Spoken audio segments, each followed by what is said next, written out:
Assalamualaikum warahmatullahi wabarakatuh. Hari ini saya akan melakukan kegiatan praktikum percobaan lensa cembung dan cermin cekung. Tujuan percobaan adalah menentukan jarak titik api lensa cembung. Yang kedua, menentukan kekuatan lensa cembung. Yang ketiga, menentukan jarak titik api cermin cekung.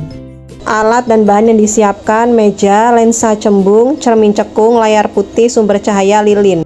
Pada percobaan lensa cembung, alat yang digunakan adalah lilin sebagai sumber cahaya, lensa cembung beserta dudukannya, layar kertas putih, dan penggaris. Cahaya yang dipancarkan lilin melewati lensa cembung dan dikumpulkan sehingga membentuk bayangan pada layar. Karena benda diletakkan di luar titik fokus lensa cembung, bayangan yang terbentuk bersifat nyata, terbalik, dan dapat ditangkap oleh layar. Sifat bayangan yang terbentuk bergantung pada posisi benda terhadap lensa. Percobaan dilakukan 5 kali. Pada jarak benda 15 cm, bayangan terbentuk sejauh 30 cm, bersifat nyata, terbalik, dan diperbesar. Pada jarak 20 cm, bayangan terbentuk sejauh 20 cm, bersifat nyata, terbalik, dan sama besar. Pada jarak 25 cm, bayangan terbentuk sejauh 16,67 cm, bersifat nyata, terbalik, dan diperkecil.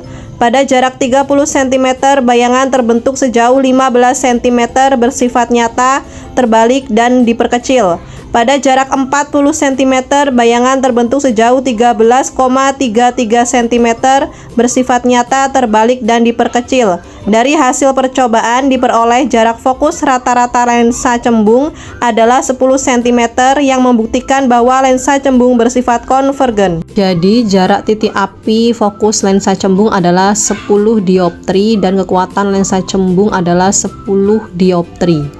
Pada percobaan cermin cekung, alat yang digunakan adalah lilin sebagai sumber cahaya, cermin cekung, layar kertas putih, dan penggaris. Cahaya yang dipancarkan lilin mengenai permukaan cermin cekung dan dipantulkan secara mengumpul atau konvergen sehingga membentuk bayangan pada layar. Karena benda diletakkan di luar titik fokus cermin cekung, bayangan yang terbentuk bersifat nyata, terbalik, dan dapat ditangkap oleh layar. Layar diatur posisinya hingga bayangan yang terbentuk tampak paling tajam, kemudian jarak benda dan jarak bayangan diukur.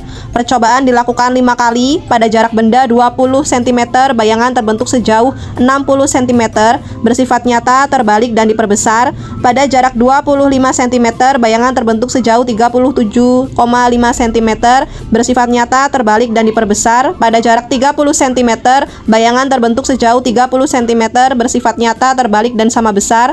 Pada jarak 40 cm, bayangan terbentuk sejauh 24 cm, bersifat nyata, terbalik, dan diperkecil. Pada jarak 50 cm, bayangan terbentuk sejauh 21,43 cm, bersifat nyata, terbalik, dan diperkecil.